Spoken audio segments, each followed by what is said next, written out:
It's time for Derby Day again, and all we need to make it special is a chocolate bourbon pecan pie and a mint julep. Come back for the recipe. First thing we want to do is start with some sugar, just granulated sugar. To that, we're going to add white corn syrup. You can use dark corn syrup, whatever you have. Just be sure to use corn syrup and not maple syrup or any type of pancake syrup. To that, we need to add 4 large eggs.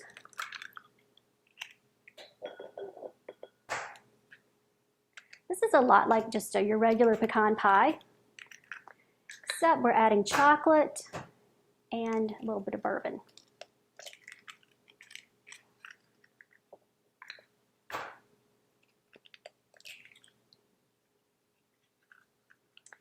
Okay, so to this, we want to kind of get this mixed up and get the eggs incorporated.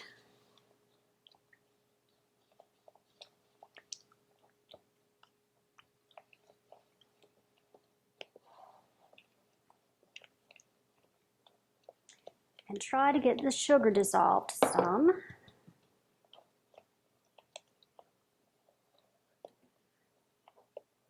We want to add all this before we add the melted butter because we don't want to cook the eggs. So melted butter.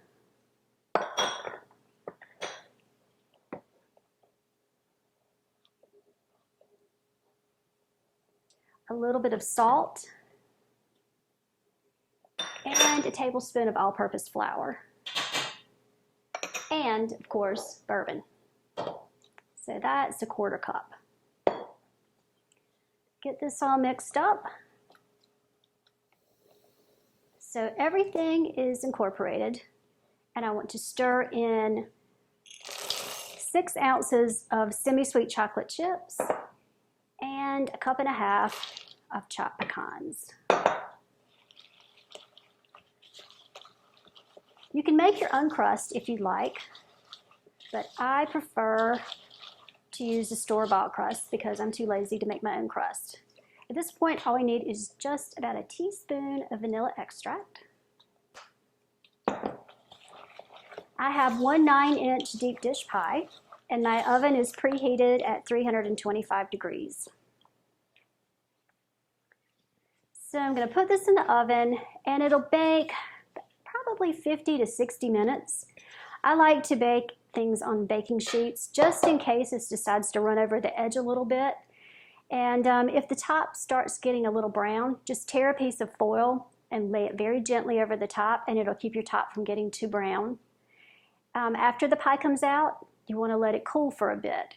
So if you're planning to serve this, give yourself a little time. It's better to make it the day before. This is going to go in the oven, and I'll see you when it's done. Okay, the pie's been out of the oven for a couple of hours, and it's cooled on a baking rack. At this point, we're ready to serve, and I'm just going to top it, or I've topped it with a little bit of whipped cream and maybe a little fresh mint to garnish on top. And this pie will serve 6 to 8. Happy Derby Day. If you'd like to see more recipes like this, please subscribe. For complete ingredients and cooking instructions and to purchase cookbooks, visit cateringbydebbycovington.com.